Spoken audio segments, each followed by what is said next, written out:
So let's talk some ball headed up this 2023 season. You have Joe Milton replacing and Hendon Hooker. We have seen that happen before at Tennessee, where a quarterback takes Tennessee to kind of another level, and then in steps a guy that is unproven. That happened with Peyton Manning to T. Martin. Do you see any parallels there at all? No. I could go with that. Why not? Peyton Manning was the number one player picked in the draft. True. So coming behind that guy has a lot more pressure. He's the number one player picked in the draft. Now, I got a lot of respect for Hendon Hooker, but I got to see Hendon Hooker do it at the next level too. We know what Peyton Manning did, you know what I mean? But I look at it from a standpoint, I think you have good quarterbacks have come through here plenty of times. You've had Casey Clausen. You've had Tyler Bray. You had a lot of guys that played really good football at the University of Tennessee. Man, it's next up mentality. So if you see that as pressure, you probably shouldn't be playing quarterback. This is my thought. I mean, everybody doesn't think the same thing, but I look at it from a standpoint of, man, I'm a competitor. I want to go out and do better than what he did. Torrey Noel and Ray Austin were the guys who were in front of me. And Corey Gaines, I promise you, when I got on the football field, I wanted people to forget them.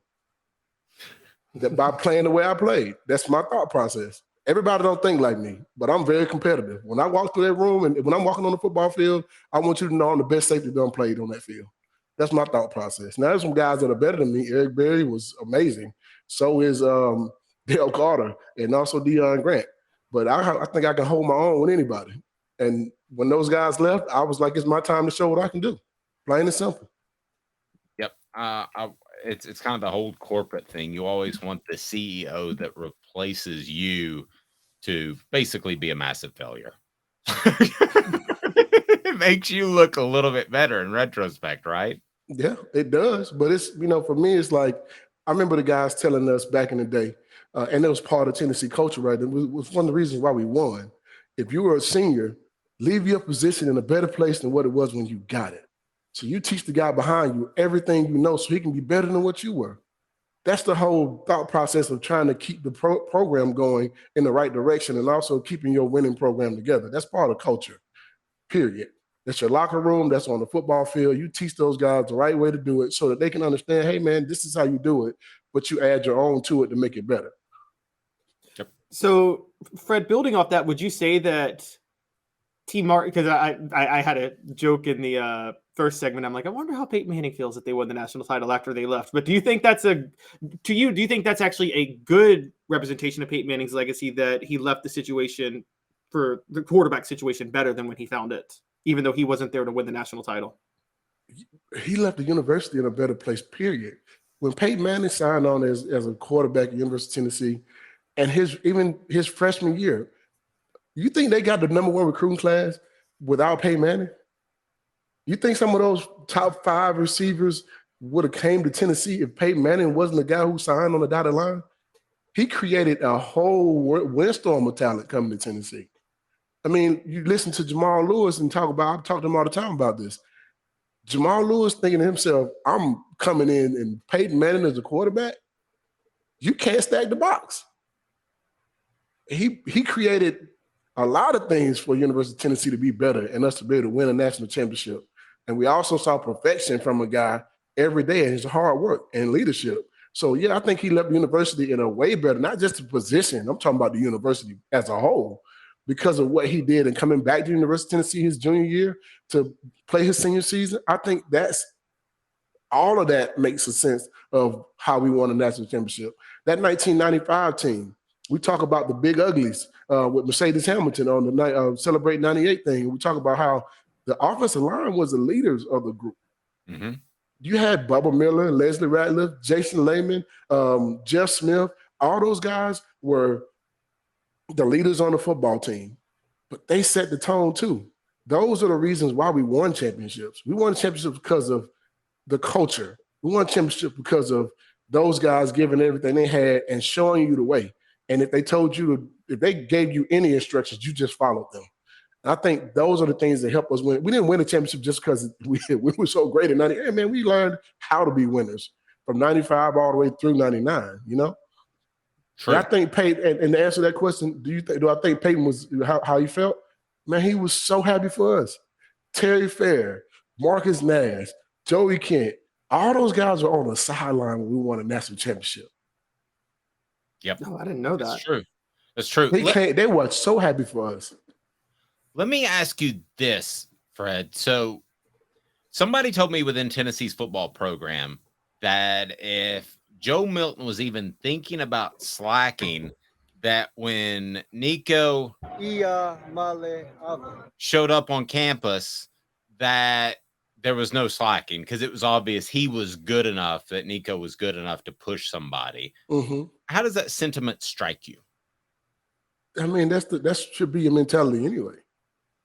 I mean, that should be your mentality anyway. Hey, man, if you're a senior and you let a freshman come in and take your job, hey, man, that's on you. That means you weren't getting the job done. That means you had that senioritis. You better not have senioritis because all these guys ain't nobody coming in and want to sit no more. Name a player that wants to come in and not play as a freshman. I can't name one. I'll share a story with you about Steve Caldwell, who I love. I thought he was a great guy. But I remember asking him one time shortly after signing day to spring practice. This is when I learned quickly kind of that freshmen aren't expected to do anything. I said, well, some of these guys that you have at defensive end, do they get motivated by signing the guys you had, which are 4- and 5-star guys? He goes, good gracious, if they need to get motivated by incoming freshmen, we've got a problem, Dave. Got a real problem. Got a real problem. And the other part of that is someone told me this a long time ago when I was getting recruited, and it still holds the same to me today. If you see a football team that has a lot of freshmen starting, or that you can come in and start as a freshman, your team is probably not that good. It's either your team is probably not that good, or you got to be the most exceptional freshman that I've ever seen. I mean, you think about it, from 1995 to 1999, my time at UT, I know one freshman that made an impact. One. His name was Jamal Lewis. He was the only freshman that came in that was ready to play immediately. That's it. And you're talking about a whole lot of guys that played NFL football. Jar Henderson was a 5th player picked in the draft. Albert Haynesworth was a 6th player picked in the draft. They sat the bench. You understand what I'm saying? They sat the bench for a whole season, bro. They weren't ready to play. So I don't put a lot of stock in freshmen. I put a lot of stock in the guys. I mean, you may get a guy every now and then that can come in and do it, but those are generational type players. If you come into the SEC and you can start as a freshman, you better be a dog. You gotta be a dog. That's the only way for you to get on the football field. Yeah. And Drunken Ray Golf, which you can learn more about Drunken Ray Golf on the Mercedes Hamilton Celebrate 98, which is going to drop today. Drunken Ray explaining Golf, so much why so many of you guys didn't commit to Georgia in the 90s. Yes. Drunken Ray Golf, like Jasper Sanks over Jamal Lewis, and may or may not have shown up at Mercedes Hamilton's home to recruit him, heavily intoxicated. But I remember going to Georgia's football camp, and he was the head coach. And I'll never forget myself and Takeo Spikes. And you don't know who Takeo Spikes is, you need to Google him. Oh, I do. I know. I think he's going to be a Hall of Famer. He's going to be a college Hall of Famer coming up, and I think he's going to be a Hall of Famer in the NFL too at some point. Listen, we went to the football camp at Georgia. I never forget, we were the last 2 guys that they interviewed, right? Well, talked to the head coach during the camp. And I never forget this. I'm thinking, I know they're going to offer us. Man, everybody that came out of that room got an offer, with the exception of 3 players. And I couldn't believe it. I remember Takeo walking out of that room, and he was like, they didn't even offer me. So who were the 3 that didn't get offered? Ryan Taylor, he was a number 2 linebacker in the state of Georgia. He went to Auburn. Takeo Spikes and myself. We were the only 3 that didn't get we were the only 3 players that didn't get an offer. Wow. Yeah. Mm-hmm. And 2 years later, you guys were playing each other in the SEC championship game. Exactly. I literally couldn't believe it. Was like I remember telling my coach, I was like, they offered me a scholarship, I accepted. I grew up a Georgia football fan. I mean, go figure. You live in the state of Georgia, how you not one, right? Yeah. And I just remember when that happened, the DB coach told my high school coach, well, we just signed 4 players like him the year before. And I remember looking at my coach, and I told him, man, they don't have not one player on their team like me. I played against all the guys that they signed, and not one of them were better than me. I beat them in every sport. Football, basketball, we beat them in track, beat them in baseball. They never won a game against me. So drunken Ray Goff. Fred, just all you can do is shake your head and say drunken Ray Goff. By the way, he's not even coaching anymore. He went 46-34-1 at Georgia. I mean, good Lord.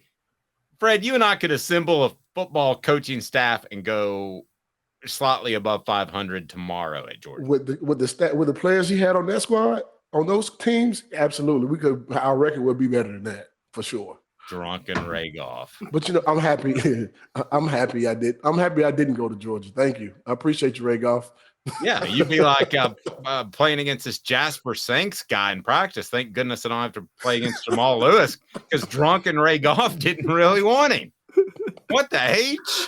All right, dude, let's go ahead. Fred, drunken Ray Goff. We were thinking to ourselves, you mean to tell me there's a running back better than Jamal Lewis? We got to see this guy. We gotta get Ray Goff on the show at some point and just all sit there and be quiet and not say anything. And at the end, we have him on him, drunken Ray Goff. Hey, and offer some Tennessee cider, man. We can get you a free ad with the promo code. Go to tnsideyourcompany.com. All right, Caleb, roll, my man. Well, I mean, I will say there's quite a few coaches in the past who liked the sauce and won national championships and were able to do that. Well, Marlon Wallace would have been a Vol instead of a Georgia Bulldog had a certain coach not thought it'd be best to GEAUX go to his home with a few pops in him. Do we know who I'm talking about, Fred? What is that, guys? Yeah. Yep, I know who that is. Okay, I'm just leaving that right there. And his grandmother said, "You get the H out of my house." And then Marlon Wallace went from a Tennessee lean to a Georgia commit in a matter of like 4 days. Wow. Sorry. Go ahead, Caleb. Wow. Fred, thinking of recruiting and all of this, on a little more serious note, because we were talking about playing time and things like this, what does it say to you about players who do you want recruits? Is it a red flag if they commit elsewhere because they're worried about playing time? And the example I give is, Peyton Manning committed to Tennessee knowing he'd have to compete with Brandon Stewart. Eric Ainge and Brent Schaefer committed knowing they'd have to compete with each other. But the same year Ainge and Schaefer committed, Brian Brom would have committed to Tennessee, but decided to go to Louisville because I don't think he wanted to compete with them for playing time. Is that a red flag when a quarterback or anybody commits elsewhere because they're scared of competing? No, I don't know if it's scared of competing. If somebody already has two quarterbacks on there coming in that class, I don't think I would be the third one. I mean, I'd find a way to go somewhere where they're having just one other quarterback. But as a football team, you want to have multiple quarterbacks, absolutely. You want to have at least two quarterbacks in each class, in my opinion. But if I'm a player now, for instance, when I was coming out, I knew everyone's roster. They would send you those books and have every player on there. And I asked about every last DB. I wanted to know who they were, what they were, and who you were bringing in. And I remember having conversations back when I came out the same year that Charles Woodson came out the same year that Fernando Bryant came out. And we were the top three corners in the country. Charles Woodson was definitely number one. I wasn't going to go to Michigan when they had two of the top 5 corners in the country coming out, when I can go to the SEC team and say, okay, Tennessee's how many DBs they're signing? They only signed 2, myself and Al Wilson. That was it. So you look at Alabama, they signed 4 DBs. Auburn signed 4 DBs. Florida State signed 5 DBs. I mean, go figure. It's a process of elimination. Yeah. You know who wouldn't take Charles Woodson? Drunken Ray Goff. You can keep stepping in the Big Ten because we're good on DBs. We've turned down all the good ones. Hell, we'll turn you down too. Yeah. Question: Who was a worse coach, Ray Goff or Mike DeBose? drunken Ray Goff or sober Ray Goff? Ray Goff or Mike? I mean, they're very close. Drunken Ray Goff's 1B, and sober Ray Goff's a slightly 1A. The other thing I wanted to get to, so, and this is way off topic, but we're talking quarterbacks and drunken Ray Goff, and Chris Sims said something that has popped into my head way back in his recruitment. So he's considering Tennessee, committed to Tennessee at one time in 1999. And so this Celebrate 98 series, I've learned so much about the unity. And we had Jeff Hall on. We're going to drop that one this weekend. Jeff Hall, in case you didn't know, it is a Caucasian man. And then a lot of players that were on Tennessee's team were not Caucasian men. But I remember Chris Sims saying at the time, he said part of the reason, this is after he was at Texas, and he said part of the reason I didn't go to Tennessee is because I felt like they were racially divided. And he was going through the recruiting process when Who you said were this? This was Chris Sims. I'm going back a long time. But when he was asked after being at the University of Texas, he said all the white guys sat together and all the black guys sat together. At the University of Tennessee? Yes, he was referring to Tennessee, which is the most absurd thing I've ever heard. Which UT? You sure he was talking about this UT instead of that UT? Well, he ended up at Texas. So, I mean, if he's racist, then maybe he was drinking with Ray Goff and thought the wrong UT. Ray Golfer on the Copper Cellar on the strip. Well, I mean, that's the thing. That was still the most bizarre comment in the history of man, is you guys were so close. They still are. Yeah, that's the craziest part. Still are. I don't know what he's. The entire team hung out together. You saw Spencer Riley at the cookouts too. I mean, yeah. You saw Spencer Riley. He was as wide as they come. And then I did love the fact. So let's tease the Celebrate 98 series. So Fred can call whoever he wants. He can call T. Martin, who's at Baltimore. We're gonna have Al Wilson on. We're gonna have all these guys on.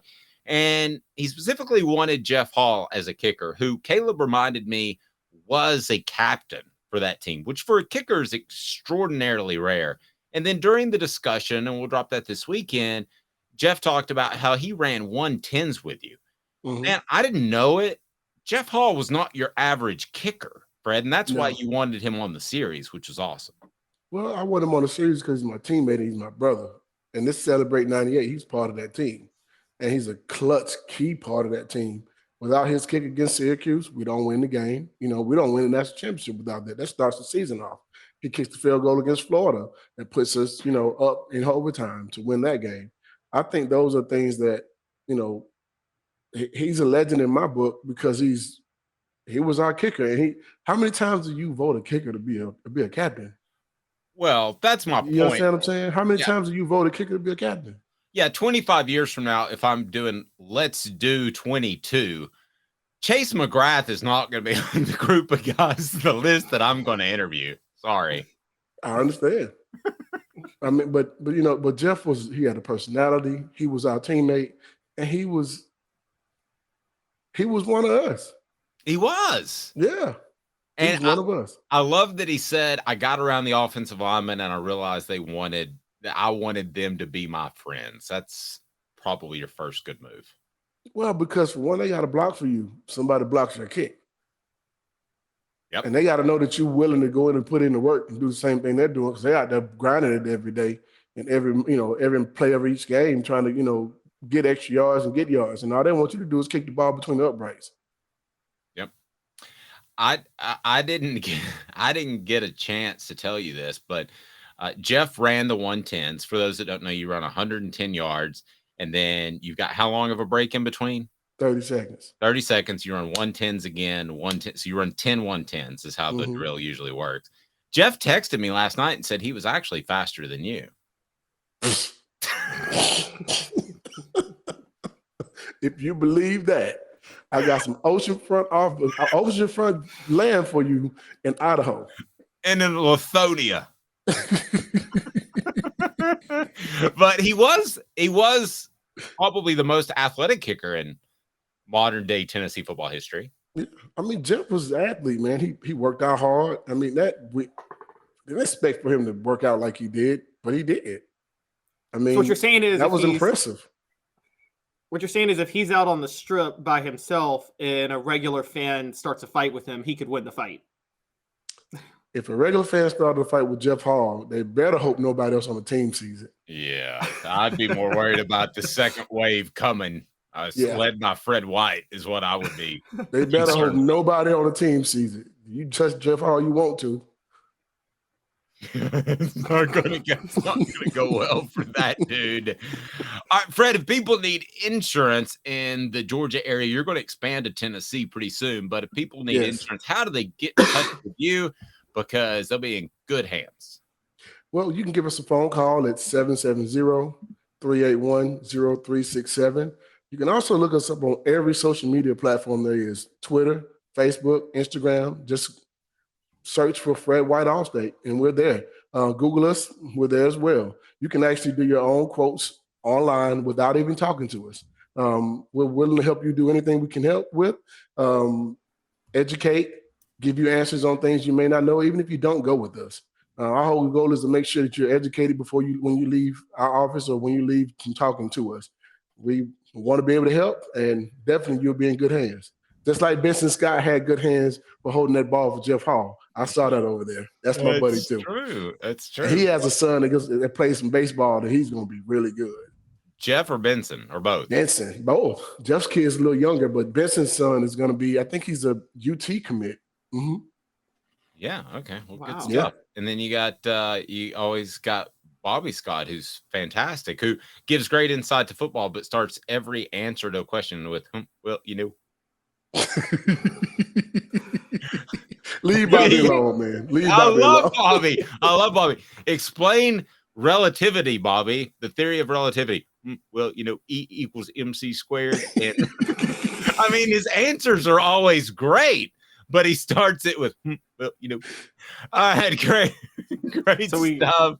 Hilarious. And we'll talk to you soon. I appreciate you. All right, man. You guys have a good one. Go Vols. Thank you, buddy. And I'm not ripping Chase McGrath on the message board at all, but here's people that don't know: when you go to practice, most of the time the specialists, the punters and the kickers, are literally over there playing Frisbee on another field during practice. Jeff Hall would come out there and run with the guys and stretch with the guys. That's not common. I don't know if Chase McGrath did that specifically. He did hit the field goal against Alabama, which makes him a legend. I agree with that. But it was a knuckler, though. It wasn't a pretty kick. It wasn't a pretty kick. You're never going to have a Jeff Hall.